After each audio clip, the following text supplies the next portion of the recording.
prophet Yechezk'el, Ezekiel, chapter 44. Then he brought me back by way of the outer gate of the sanctuary, the one facing east, and it was shut. Adonai said to me, "This gate will remain shut. It will not be opened, and no one will go through it, because Adonai the God of Israel has gone through it. Therefore it is to be kept shut.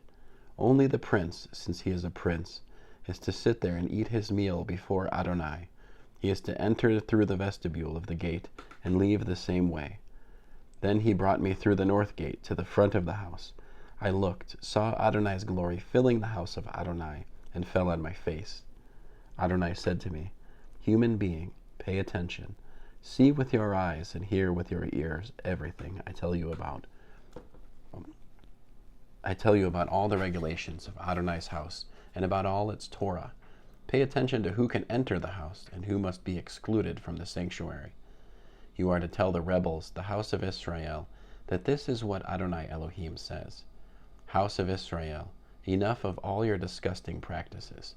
You brought in foreigners, uncircumcised in both heart and flesh, to be in my sanctuary and profane it, yes, my house, when you offered my food, the fat and the blood. Thus, in addition to all your disgusting practices, they broke my covenant. Instead of taking care of my holy things yourselves, you have put these people in charge of my sanctuary.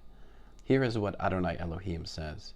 No foreigner, uncircumcised in both heart and flesh, is to enter my sanctuary. No foreigner living among the people of Israel. Rather, the Levi'im who went far away from me when Israel went astray, going astray after their idols, they will bear the consequences of their guilt. But they are to serve in my sanctuary. They will have charge of the gates of the house and of serving in the house. They will slaughter the burnt offering and the sacrifice for the people, and they will attend and serve them. Because they served them in the presence of their idols and became an occasion of sin for the house of Israel, I am raising my hand against them, says Adonai Elohim, and they will bear the consequences of their guilt. They will not approach me to serve me in the office of Kohen, or approach any of the holy things, or the especially holy things, but they will bear their shame for the disgusting practices they committed. Yet I will put them in charge of the house, and all its maintenance, and everything to be done in it. However, the Kohanim, who are Levi'im and descendants of Tzadok, who took care of my sanctuary when the people of Israel went astray from me, they are the ones who will approach me and serve me. It is they who will attend me and offer me the fat and the blood, says Adonai Elohim. They will enter my sanctuary, approach my table to minister to me, and perform my service. Once they enter the gates of the inner courtyard, they are to wear linen clothing. They are not to wear any wool while serving at the gates of the inner courtyard or inside it.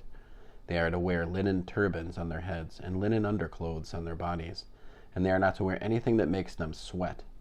Before going out to the people in the outer courtyard, they are to remove the clothes in which they minister, lay them in the holy rooms, and put on other clothes, so that they won't transmit holiness to the people by means of their clothing. They are not to shave their heads or let their hair grow long, but must keep their hair carefully trimmed. No Kohen is to drink wine when he enters the inner courtyard. They may not marry a widow or a divorcee, but must marry virgins descended from the house of Israel, or a widow whose deceased husband was a Kohen. They are to teach my people the difference between holy and common, and enable them to distinguish between clean and unclean. They are to be judges in controversies, and they are to render decisions in keeping with my rulings. At all my designated festivals, they are to keep my laws and regulations, and they are to keep my Shabbats holy. They are not to come to any dead person, because this would make them unclean. However, for father, mother, son, daughter, brother, or sister, who has had no husband, they may make themselves unclean. After a Kohen has been purified, he is to wait 7 days. Then on the day he enters the sanctuary, when he goes into the inner courtyard to minister in the sanctuary, he is to offer his sin offering, says Adonai Elohim. Their inheritance is to be this. I myself am their inheritance. You are not to grant them any possession in Israel. I myself am their possession. They are to eat the grain offerings, sin offerings, and guilt offerings, and everything in Israel devoted to God will be theirs.